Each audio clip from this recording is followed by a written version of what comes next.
Hey, good afternoon, you guys. Nikki Buckaloo here at the Seniors Real Estate Institute with my two good friends, Shannon Stiger and Connie Williams. Hey, guys, welcome to the call. Hello.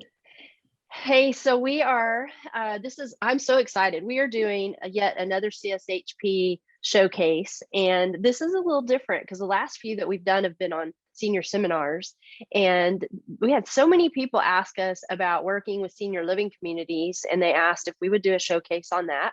And so, of course, we love providing education about what our members are asking about. And so today's showcase is on a spotlight on senior living community relationships and how those work and how we build them and what is working and what's not working. And so as I was going through my list of people that I thought were specifically notable about this subject matter, there's a lot of agents out there that are doing it and they're doing well. But you guys came to mind first, along with Kathy Courier, which, bless her heart, she's having a family health emergency today and couldn't be here. So we certainly miss her. But I'm going to be sharing some of her answers as well. But as I went through this list, I thought, okay, Connie and Shannon. And then I went, oh, but they're both in Oklahoma City. How's that going to work? Right. But then it dawned on me. I thought, there's so many people that are concerned about competing with other CSHPs in their market, that this might be a really good conversation to have so that they understand that we all can have successful businesses in the same market. So you guys good with that? Mm-hmm. Yeah, good. Because you showed up today. So, right. That tells me that your game, right? Yeah, we do. So with Kathy not being here, I'm going to ask you guys the questions that we had discussed in advance.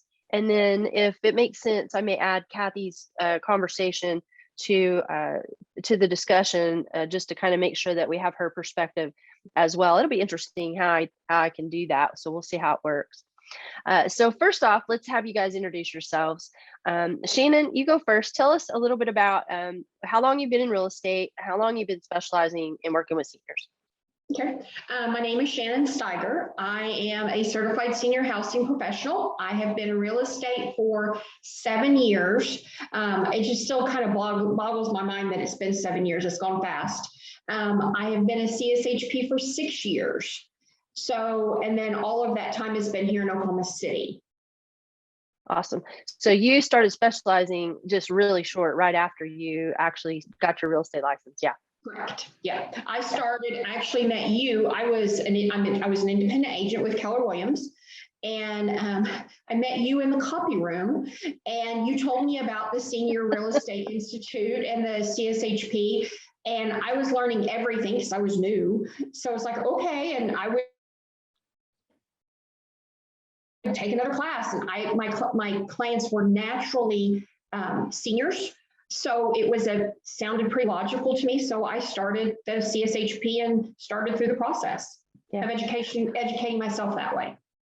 I should hang out in the copy room more often at offices, it sounds like, maybe. All right. Right. Not the water cooler, but the copy room. Good. Yeah. Connie, how about you? How long in real estate, and a little bit about your CSHP, how long you've been doing this? Well, I started in real estate it's going to almost 8 years now, but it's 7 years. And I have been working with seniors in a real estate capacity for 6 years, but I was always close to my grandparents and seniors. So I've worked with a lot of seniors throughout my life. Well, and you were in ministry as well. So yes. that you kind of brought that to your real estate path as well. Yeah. Correct. And I was at Keller Williams as well. And you and Chris had moved back, and you did a seminar. We moved into our new building, and you did the senior, the downsizing and parent deal, to kind of introducing it to us. And it was like, wow. I, like the others, I was like, I wasn't alone. There is something that can help us through this process. Yeah. I was so excited. Yeah, a lot of people. Yeah, I remember that. And I remember a lot of people questioning my sanity as to why I was teaching this in my own backyard, right? And my comment, and it still holds true, is that there are far more seniors who need to be served than there are agents who can serve them. And so thankfully, we have a really good group, not just you two, but we have 3 or 4 other agents here in Oklahoma City that are unaffiliated with any of us that are serving as well. So I'm excited about that. We're leading the way, hopefully, here in Oklahoma City. All right. So I want to just talk, and Kathy, by the way, just so you know what her background is, when I start to share her knowledge, she's been in real estate 37 years. So she's way ahead of all of us, all 3 of us. And she actually was in commercial before real estate, residential real estate. And then she switched in 2010 to residential. And then right after she switched over, she got her certification as an SRES and then a CSHP. So she's been in real estate quite a while, and she really comes from a different perspective, which I think has given her a unique approach as well. So let's talk a little bit about what you knew before getting into this field about senior living communities. Connie, you mentioned, that you had been a caregiver, and you and your husband both, I know, had parents that you helped over the years. So what was your experience going into this as it related to senior living communities? How much did you know? I knew some, because even 25 years ago, I started touring places with my mother. You know how people don't want to go by themselves for my grandpa.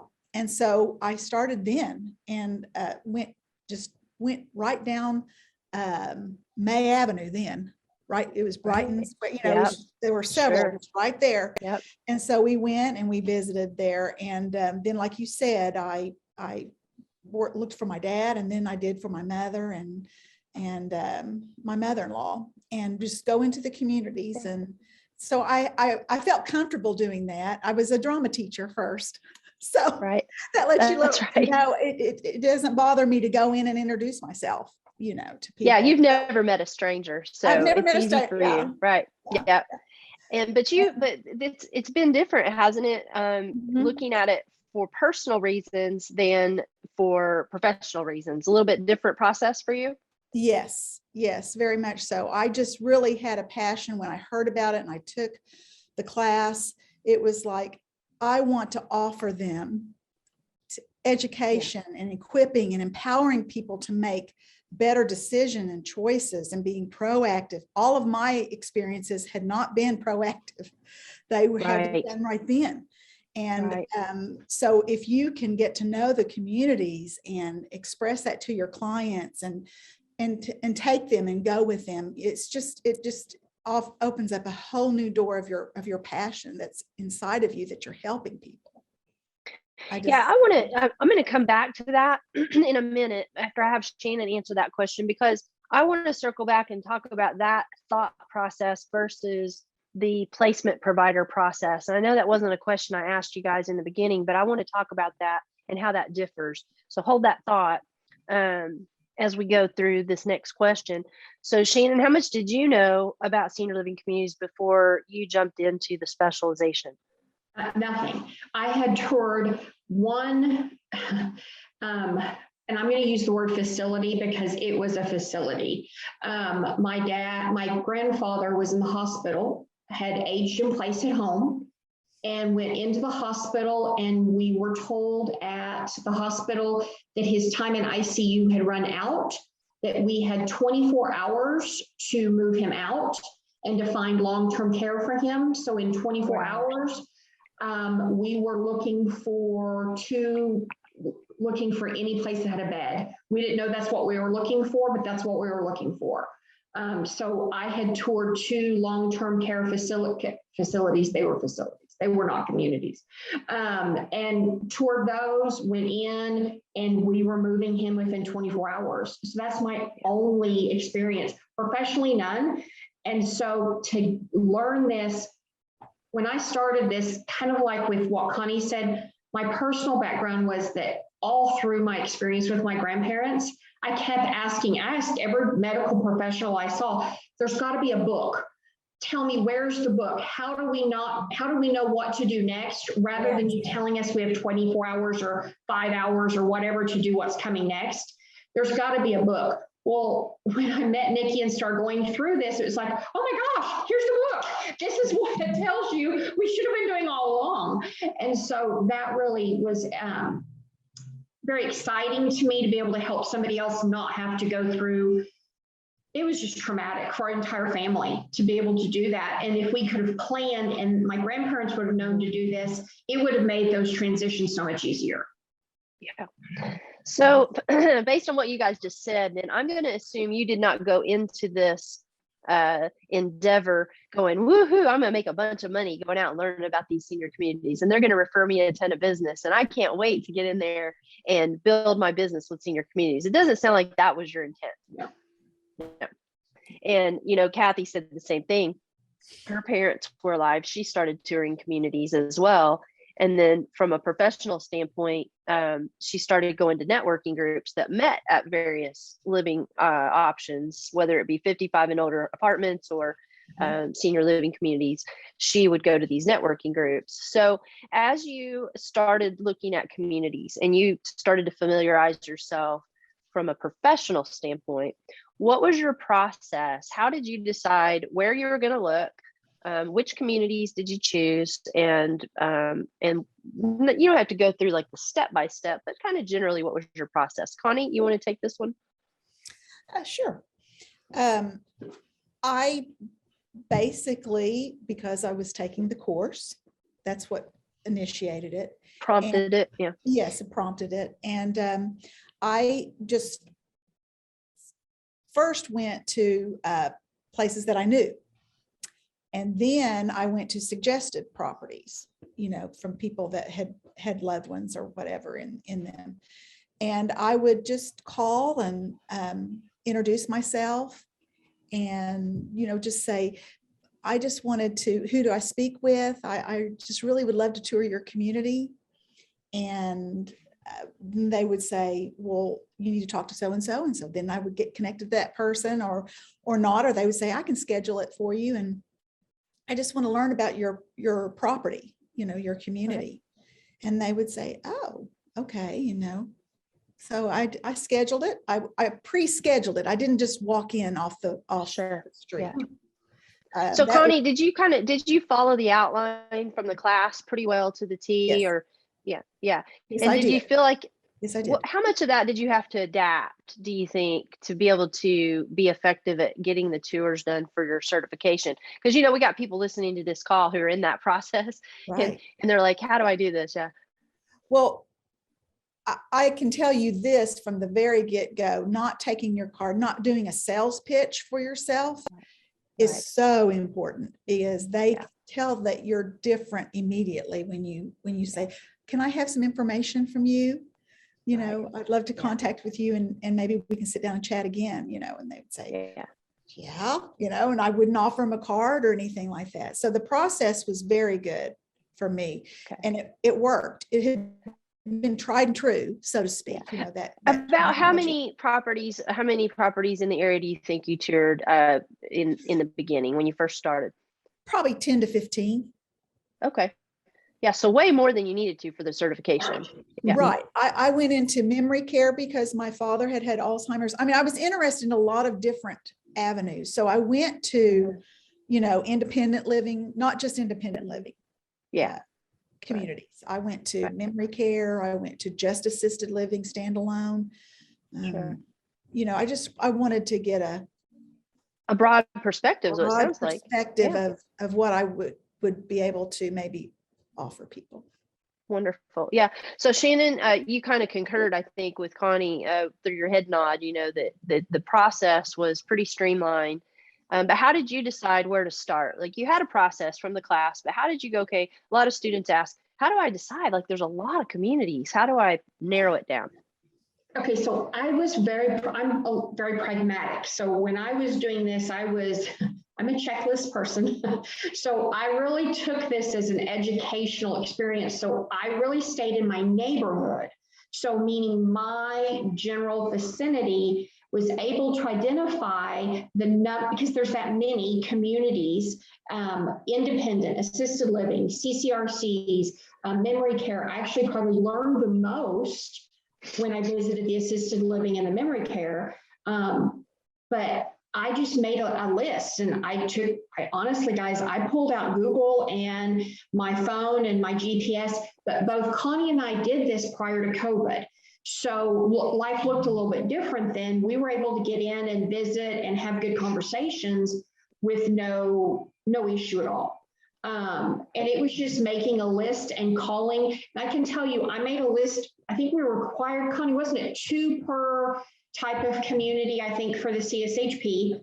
We made a list of 3. And at that point, Connie and I were meeting one night a week. I was trying to remember today what day of the week it was, because we met the same day every week to compare our homework, and we were kind of our accountability partners. Yes. Yes. And so we went through this, and so we were trying not to do the same ones, but her list was different than mine because there was that many to choose from. So it wasn't like we were trying not to step on each other's toes. We didn't have to, but we wanted to learn other things. So I'd say, okay, what did you learn? Who did you talk to? And then she'd go, who did you talk to? And we kind of almost got to expand our horizon because we were learning from each other at the same time.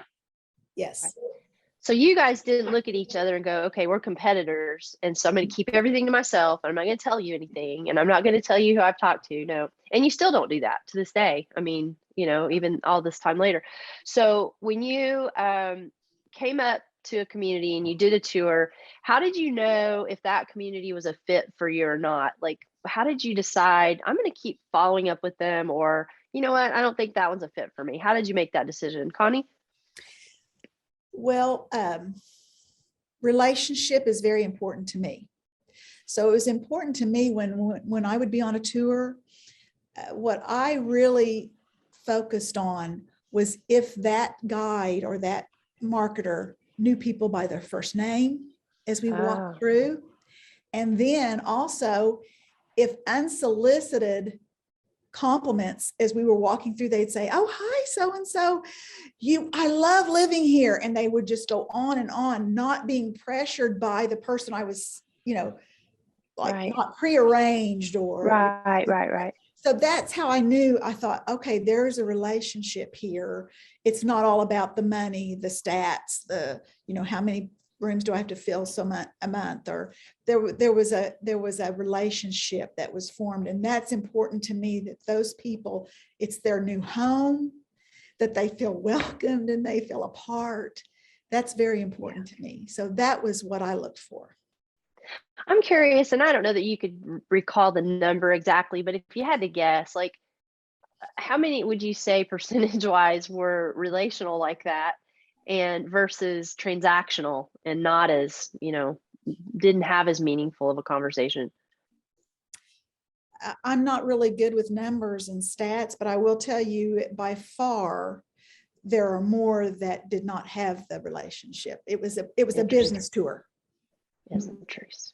Yeah, I found the same thing. I think that's really interesting that you say that, because we think of, or I do anyway, when I go to a community like that, this is somebody's home and it's going to be a relational conversation. And then it's almost surprising when you get there and it's not. It's very transactional, and it's all about the process or numbers, like you said, that kind of thing. Yes. Very interesting. Yes. Yeah. Shannon, how about you? What would you say about the tours? How did you decide, like, which communities were a fit and which ones you thought, I'm probably not going to go back to those? I really enjoyed the ones where I made a connection with the marketing director or the person giving me the tour, where it was a good conversation, where they were not asking me what I'm going to bring to them, and because I wasn't asking them what they were going to bring to me. The ones who were very focused on educating me and willing to have a really good conversation, because I was pretty transparent with people that I'm just learning this. I'm wanting to learn more about your community. I want to see where I can come and where I can help and where I can be an added value to your community. And what are you doing here? So it was really much more about those that were willing to give me time and that conversation. So that's kind of what I was really looking for, because what Connie said was about the residents coming up and chatting with you. Those two went together. So the people who are willing to give me time, those were the places that the residents were coming up and chatting with us. And it was always cute. So honey, who are you bringing to live in and who's our new neighbor? Because they were thinking I was bringing my mom or my grandma or somebody through. So they're wanting to know who was I bringing through, and they wanted to know who they were, and, those are the ones, the two went together. And when you ask about a percentage, I'm going to tell you, I was really pleasantly surprised. There was probably there's probably about 8 to 10 communities that I visited. There's only about 3 that I would have told you that's probably not where I'd want to go back. And really? For me, it was also, if it was someplace that I take my grandma, that's also a community I want to go back to. So that's interesting. So you kind of had to almost weigh it against your own perspective. Like if I were going to live here, or if somebody I knew was going to live here. Yeah. And, Kathy said the same thing. I was looking at her answer. She said, mostly she'd say that she got along and hit it off with most of the communities. But her comment was if she met a tour guide who seemed disinterested or not informative, then she probably wasn't as interested in referring anybody to that property. Correct. Same thing. Right. Yeah. Yeah. So, we teach. Can I just say one thing here for the students that are there? Sometimes I would walk in the door, they would schedule an appointment with me. I'd walk in the door and they would say, I just want you to know I work with so-and-so, another realtor or something like that. And I would just say, oh, well, wonderful. I said, I'm really here to learn. I'm not here to, make a business proposition with you. I really want to learn about your community for my future clients. And they would say, oh, well, and then they would go on, but that sparked something in me. I thought, they're not being accepting of business. I mean, almost, so, but that was another flag to me too. Yeah. That they're guarded, really guarded. Yeah, they didn't care about the client, the person that's going to be living there. Yeah. They cared more about their loyalty to another realtor.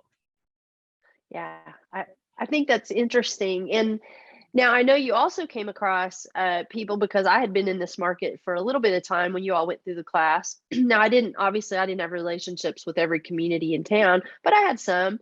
How did you all handle that when people said, because one of the questions you asked them at the end of the tour is, do you have any agents like me that specialize in helping seniors that you work with? What did you do when they said yes and they named either me or somebody else? How did you handle that? Shannon, how did you handle it? Okay, so you need to know, Connie and I hear that a lot, and we've just gotten used to it. So it's not an issue, especially if we're in Northwest Oklahoma City. Right. It just actually was a running joke with Connie and I. It was, if we didn't hear it, we got more worried than if we did. So we would smile and say, well, that's great. And actually, again, Connie and I are real similar, that we're real transparent. We don't hold anything back. So our answer would be, well, we know her too. We're taking a class and she's teaching it. So that's wonderful. She's our mentor and she's our trainer. And this is, so we're all kind of in the same boat, and we're just so excited to learn and to be able to, and we appreciate your time to teach us and educate us so that we can continue to share that with our clients. Exactly. Every time when we did not act threatened, or at least in my cases, and is that as long as our answer was, oh my gosh, that's great, we know who they are, or that's wonderful, and that it wasn't because we were upset about it. We just said that there's more, and then how wonderful it is to have choices. And every one of them were so surprised by that. Not all of them, but some of them. Some of them, it's just what it is, and they go, okay, and they didn't worry about it. But it was just a natural response. But no, we heard it all the time. I mean, it was, if we didn't hear it, we probably got more worried. And I have a real funny story. I have a very funny story. I live in a neighborhood here in Northwest Oklahoma City. And I had started, doing the seminars. And so I put it on our community. Our neighborhood has a email deal. So I put on there, coming soon, I'm going to have this seminar. I'd love for all of you guys to come. It's downsizing, made easy and all this. And Chris forwards me an email. One of my neighbors, Chris, there's somebody taking your business and doing this. And Chris goes, this is a student of ours. It's okay So if you want great. to go to her seminar, you can. So, and then he sent her response, okay, good. Well, then I'm glad. It was so funny, you know. Well, we came across the same thing because I didn't do a lot of networking, and still don't to this day do a lot of networking. And so I thought it was fun when I would go someplace and tell people what I did, and they would ask me if I knew one of you guys, and it just made me grin because I thought, yay, right? They're out there doing what they're supposed to be doing. And so I mean, somebody asked me one day, so what did you say? And of course, the little voice inside me wanted to say, well, they're my students, and I teach them everything they know. And so I had to put my ego aside and say, oh my gosh, they're wonderful, they're colleagues of mine, and we're all in this together, and we do the same thing. And and then I would leave there thinking to myself, we are building something really big. Like, we're going to be able to serve so many more people because they're going to have more options, right? They're going to have more options, and hopefully nobody will fall through the cracks. So it makes me happy to hear that. Okay, so let's talk a little bit about building it for business purposes. So you went out and you intentionally wanted to learn about it because for the client, that's what we need to do. But what about getting business from senior communities? How has that worked? What part of your business would you attribute to relationships with senior communities? And this is kind of like a three-part question. How many communities do you maintain what I would consider a reciprocal relationship with, like where you help them and they help you and refer you business? So who wants to start? Either one of you, go ahead, go first. I'll start because mine's a little bit All right. different. So we have 3 communities that are educational partners and that I do consistent business with, I would tell you, on a weekly basis. But it's a relationship with our Senior Living Truth series. So it kind of comes from both of those angles. But I went through and I did the math from 2021, and referrals that were not part of our Senior Living Truth series, we got about 10% of our business that were not commingled with Senior Living Truth series. So about 10% of that business. And about half of, well, maybe a third of that, 30% of that was from not the 3 that I do business with consistently, had come from other resources. So those 3 that I have regular relationships with, I'm talking to them sometimes weekly, sometimes monthly. It depends on where I'm at with different positions with clients and residents and things like that. So it varies. So that's kind of our situation, but it's very commingled with Senior Living Truth series. Would you say too, I think that it has shifted from where the majority of the business in the early years was coming from the communities to us as a real estate team. And lately it has shifted to where it's hard to tell where the lead originated. Correct. Yes. That's because they came through. Right. Yeah. Mm-hmm. Yeah. That's the commingle. Yeah. When I started, and it was Connie and I worked as a team, as partners, we would get, it was more about general referrals. We probably brought them as much as they brought us. So it was because we were that beginning. And so keep in mind, I'm now 6 years in. And that really strong relationships have come the last 2 years. The first 4 years for me personally, it was just proving I wasn't going anywhere, and I wasn't just looking for the quick referral and moving on. So it's about that long term. This is a marathon, not a sprint, when you're talking about relationships with communities, at least in my experience. Well, and proving that you have staying power. Connie, I know you have a couple of communities that I know of personally. You probably have more than that you've been going and regularly having events there and doing things with them. So talk a little bit about how it is now, and then like Shannon did, how it evolved, like where it began, and then how it's changed over the last several years. And then we'll talk about COVID, because that's a whole different ballgame too. So Connie, how has that evolved for you? Okay, I'm trying to kind of how I want to answer this. I don't I have very little of my business right now comes from the communities, directly from the communities. At this point, I've only had, through my career on my own, I've probably only had 5 transactions that came from a community that gave me the referral. A direct handoff. A direct handoff to me. Now I've had several communities. I work with several communities that they call me and they say, Connie, I just gave your name and your card to somebody that was touring. Right. Well, they don't feel comfortable until that client says they can give me their number. I don't know their name. I don't know their number. Right. I don't know anything like that because it's private. They're to contact me with the information. And I don't hear usually from those. And I have no way of, I'll text the community person and I'll say, I haven't heard from this person yet. Is there any way you could let them know that I would love to speak to them or whatever? But what I did is I feel like I'm working in the communities. So how it's changed, I would try to get in and do seminars for them or that type of thing. I came up with, and it was during COVID as well. Right.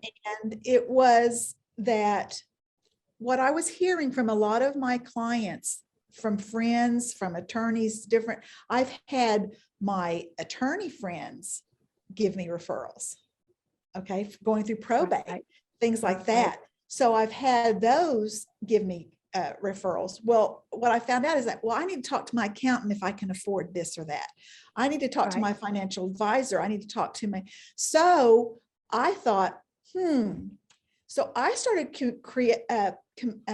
connecting with the communities with a new thought, a professional power hour, where the professionals come to the community that they're going to be advising these people on and say, and they're getting educated and equipping and empowering them to add value to their clients. Thus, eventually, hopefully they're my client. Right. So, and I get into the communities and they see them for themselves. I think that was a brilliant strategy, frankly. And when I saw you doing that, I thought, you know what, that is so smart, because what we've seen is that seniors look to their financial advisors as much as they do attorneys. I think financial advisors more so even for advice. Should I or should I not move to this community, or can I afford it, etc. And we've had people be discouraged by their financial planners to do things that we thought it was smart for them, because they were uneducated, like you said. And so you've kind of taken a different route with senior communities. Rather than a direct referral, you're looking at how do we all work together for the good of the prospective resident, and those referrals come as an indirect way. I think that's brilliant. And by the way, it's community service, really. We're the hub. We're the hub of offering all of this. So it's really no different. We're the hub bringing the professionals into the communities getting to answer math, the bottom line. What's the bottom line here? Right. Truth. Yeah, absolutely. And so during COVID, how did that work for you? How were you able to maintain those relationships that you had during COVID when none of us could get into the buildings and they couldn't really go out? So how did that work? We could meet in independent living communities. They had to wear masks. They gave us little box lunches or something like that. There was no food, to leave while you ask questions and things like that. The community basically hosts it, is what happened.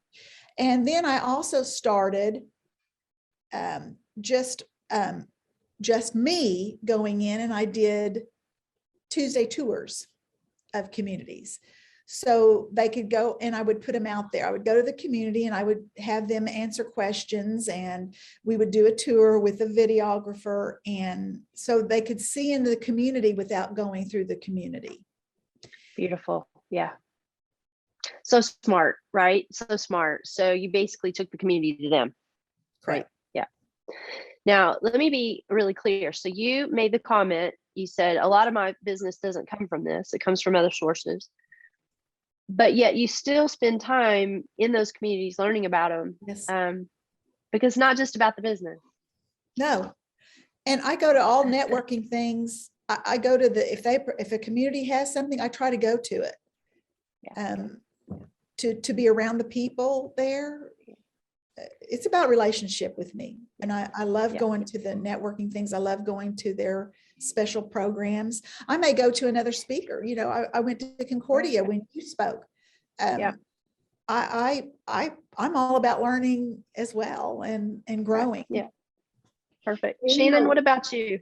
When Connie was talking, well, during COVID, we got kind of creative. A lot of drive-bys, a lot of phone calling. We really, because at that point, because there was such protection for the residents, all of our support really shifted to the staff.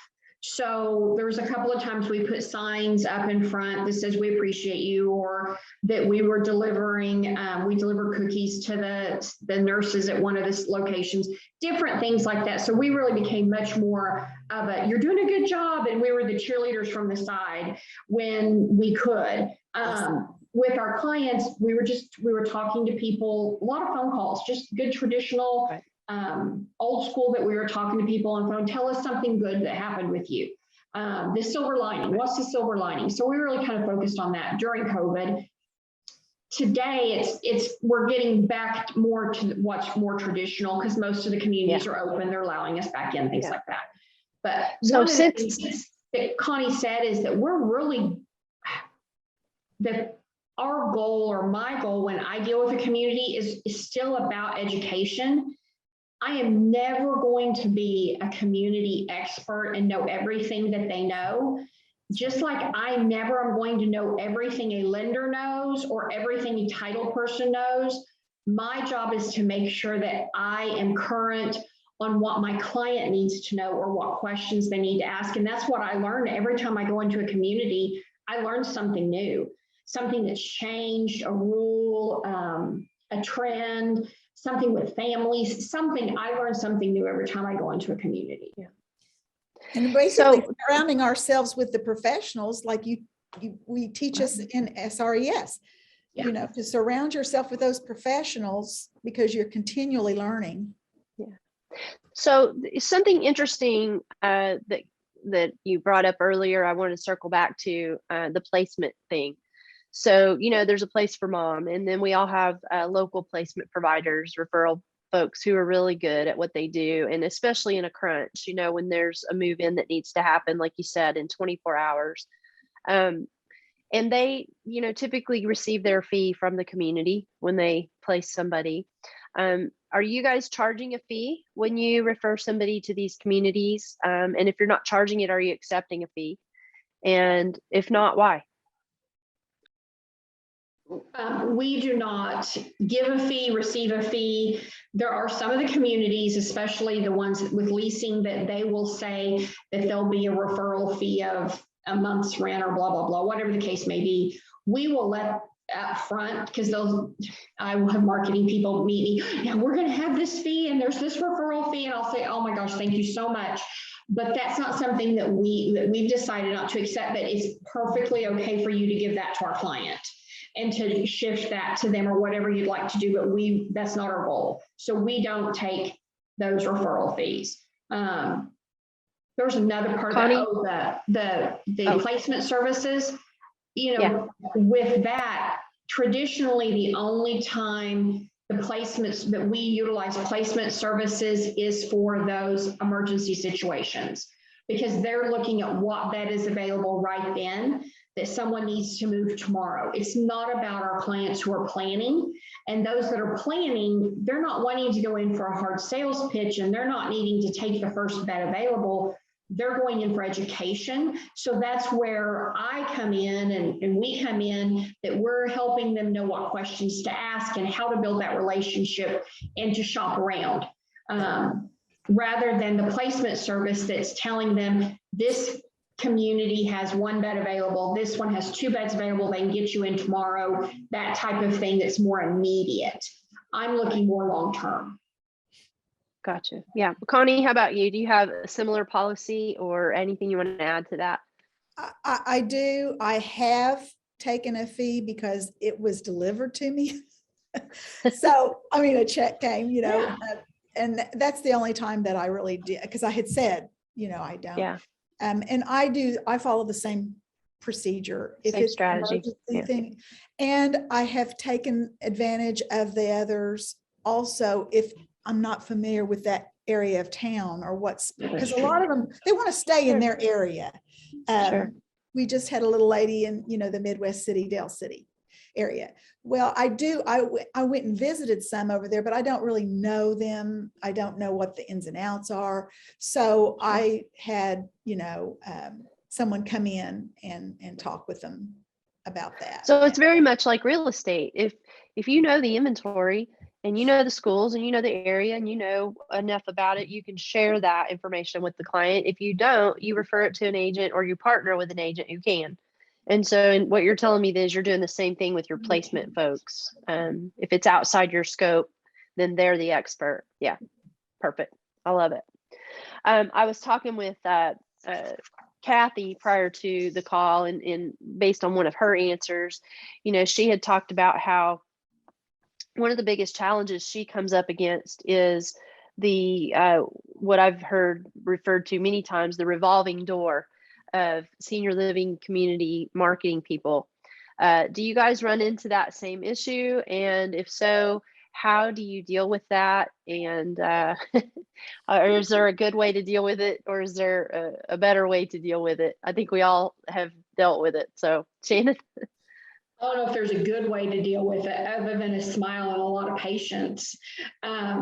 What I have learned the hard way through life, I tell you, my first 2 years, I took it real personal because I would call and leave a message or I would email and they would never get back to me. And I thought, oh, it's me. They're just not wanting to talk to me. And then I would call back and get the receptionist and ask for that person. I go, oh, they've not worked here for 8 months. This is the new person. It's like, oh, okay. So it's not me. It's that somebody changed and the transition doesn't go well. So it just made me change my approach and my process when I'm contacting communities. That it sounds really odd, but I don't call direct and if I call direct and get a voicemail, and if I don't get a call back, I call the central line to make sure that person's still there. And then that kind of helps change the curve for me personally, rather than going through the heartbreak.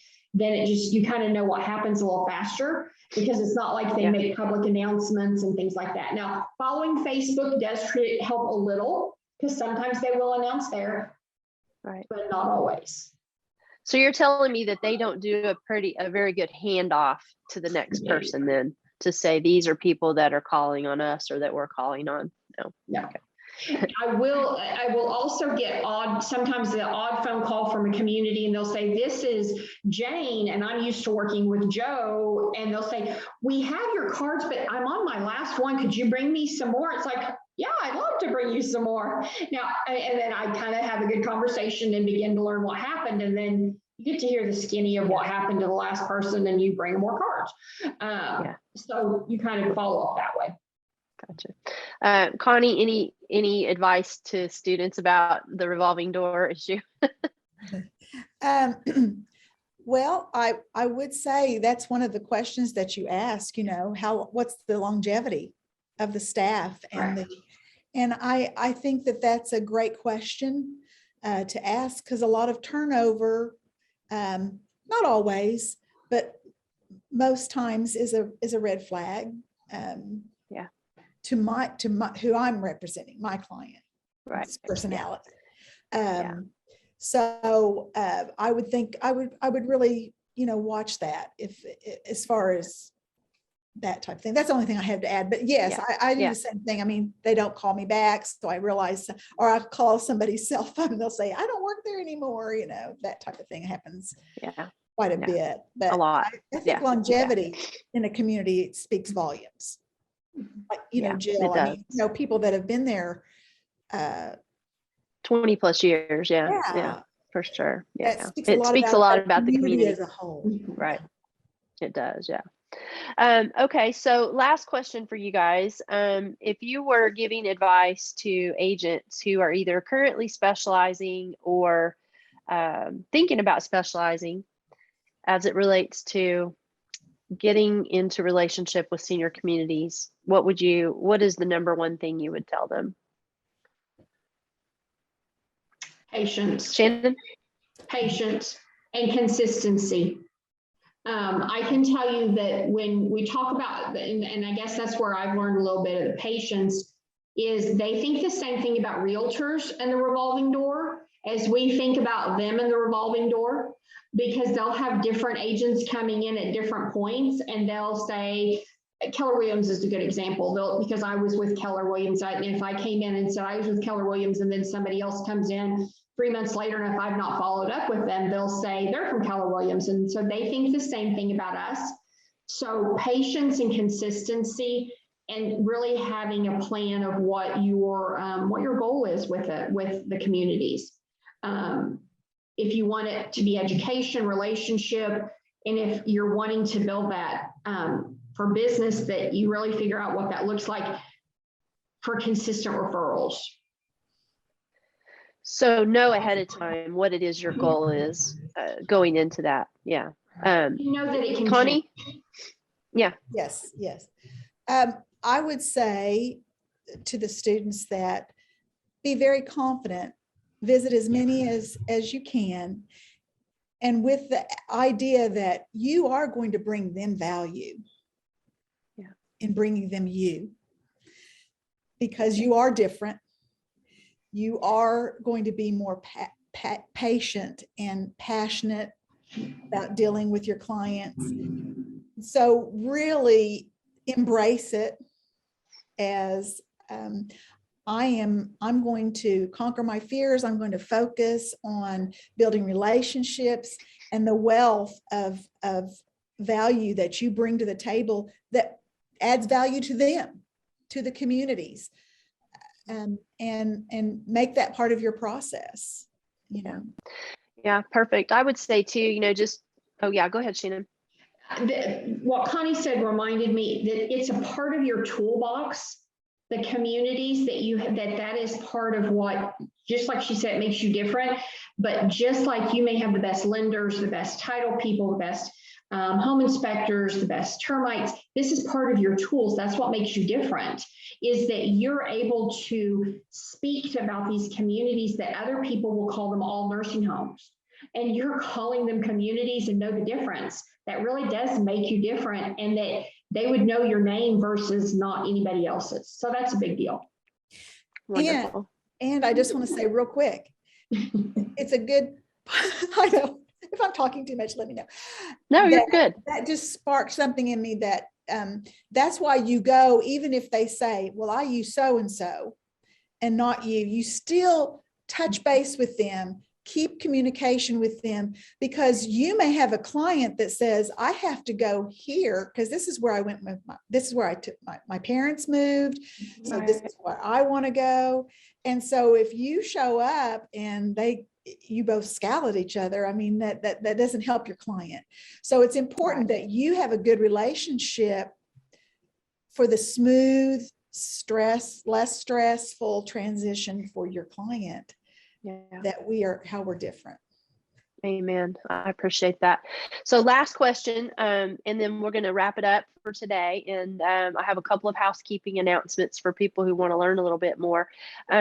Is there anything you're doing now that things are kind of normalized a little bit to stay in touch with these communities? Do you have a system in place, or is it a case-by-case basis on how you do that? So Shannon? a lot of ours, we've incorporated the communities with some of our monthly touches with our clients. So we actually utilize our monthly newsletter, and we send that to the communities and the marketing directors and leaders, so that they know what we're sharing with our clients. And it really kind of helps them know what's going on in their real estate, because they like to know just as much as we're sharing with them that they are sharing with us. So that has been very helpful, and they're seeing our name and they see the consistency. So that has been very helpful with a lot of our communities that they're getting that personal touch from us every month, as well as phone calls. And then, but I'm a card person, so I'll send thank you cards and things like that each time I see them. Right. Gotcha. Okay. And then of course, like you said, they're incorporated into the education program each month, the education partners, some of them are. Yeah. So Connie, do you have a system in place, or is it on a case-by-case basis? I do. I'm just reflecting back what was overwhelming to me when I took the class and when I became the CSHP. Thank you. Is that a lot to say when you're just starting out? No, not all of us have a Naomi. Hi, Naomi. And have that process of somebody taking care of, when you're all by yourself, it can be very daunting. Yeah. I've got to keep in touch with this many people. I've got to keep in touch with this many people. I've got to do this. And so many times, Nikki, your statement about just start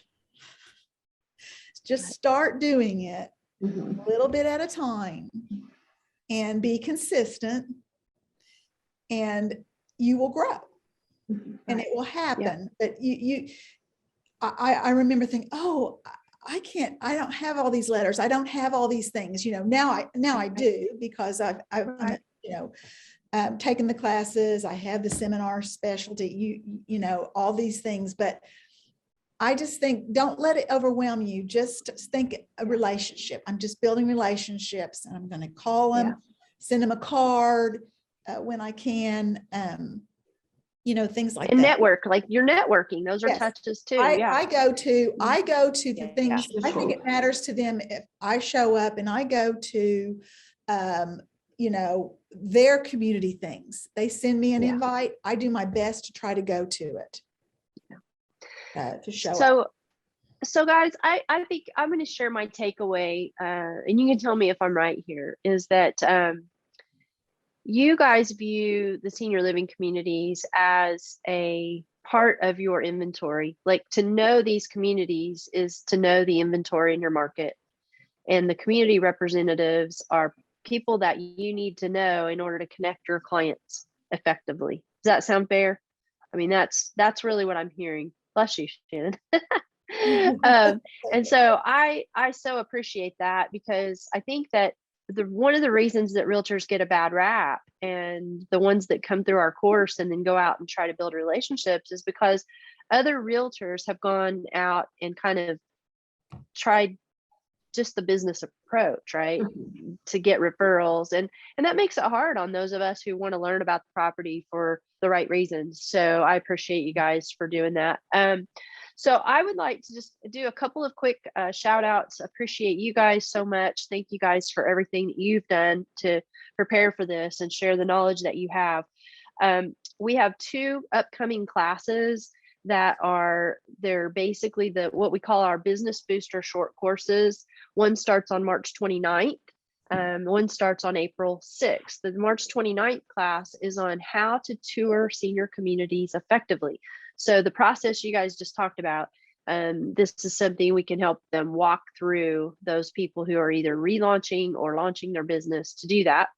It's 4 classes over 4 weeks. And then the other one that starts April 6th is on being able to explain what a senior living community is and isn't to your clients. So it's Connie, it's what you learn to do the hard way. And Shannon, it's what you learn to do the hard way. We're going to help walk people through it. SREI is evolving just like you guys have evolved over the years. So those are 2 things that will be coming up. If you're interested in those, watch for your email. Naomi will be sending out a follow-up email after this showcase about those. And the replay of this showcase will be posted online, available to you guys. And we'll have Connie and Shannon's information available for you to reach out to if you have referrals in the Oklahoma City area or have questions and want to connect.